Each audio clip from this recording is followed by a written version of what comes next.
Dans le volet précédent, nous avons découvert la fonction Excel trier dans son utilisation classique pour réorganiser des tableaux présentés à la verticale. Mais nous allons le voir, elle est aussi capable de trier des tableaux horizontaux, toujours avec beaucoup d'aisance. C'est d'ailleurs ce que démontre le résultat illustré à l'écran. Les personnes du premier tableau horizontal sont réorganisées juste en dessous, dans un second tableau. Et c'est la ligne des scores qui est utilisée comme index de tri.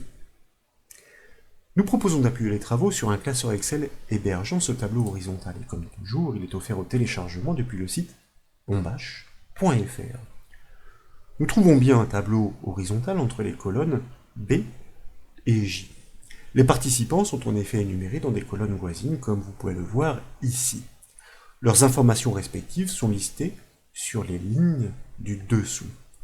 Une grille vide est placée sous ce premier tableau, elle s'étend de la cellule C9 à la cellule J13. Elle attend la réorganisation horizontale de ces données. C'est de nouveau la fonction matricielle nommée trier que nous devons utiliser. Nous sommes encore dans sa phase de découverte. Et nous allons le voir, c'est en actionnant judicieusement certains de ces paramètres que nous allons pouvoir lui indiquer de réorganiser les données en respectant un ordre décroissant sur les scores et dans le même temps, lui signifier que ces informations sont placées à l'horizontale. Pour la démonstration, je vous propose donc de cliquer sur la cellule C9 pour la sélectionner, de taper le symbole égal pour initier la construction de la formule, et ensuite d'inscrire le nom de la fonction de tri, trier, suivi d'une parenthèse ouvrante pour accueillir ces arguments. Tout de suite, nous désignons donc le tableau à trier en sélectionnant la plage qui va de la cellule C3 jusqu'à la cellule J7. Dès lors, nous pouvons taper un point-virgule pour passer dans l'argument de la colonne clé.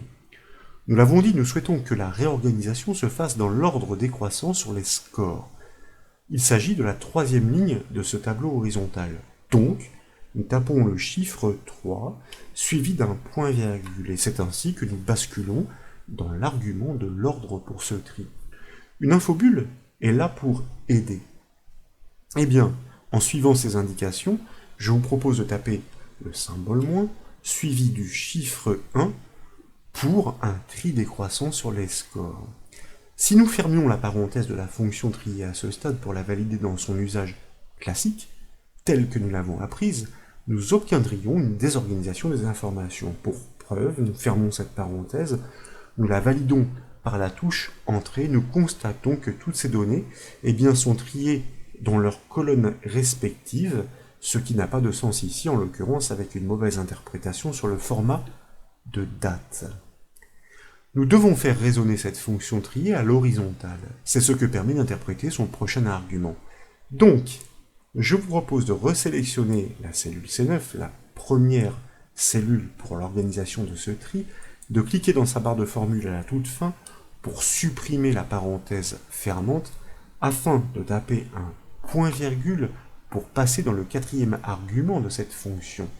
Et comme le mentionne l'infobulle, c'est le booléen vrai que nous devons lui passer pour que cette fonction trier considère que les données sont organisées en colonnes et non pas sur des lignes successives.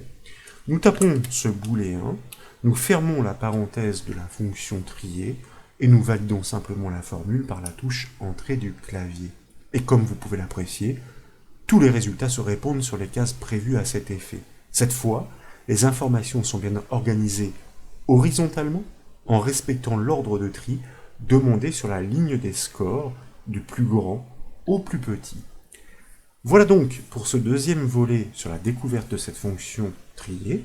J'espère qu'il vous a plu. Si c'est le cas, comme toujours, je compte sur vous pour mettre un petit j'aime à la vidéo et comme vous le savez, vous pouvez retrouver toutes les astuces et toutes les formations sur le site bombache.fr.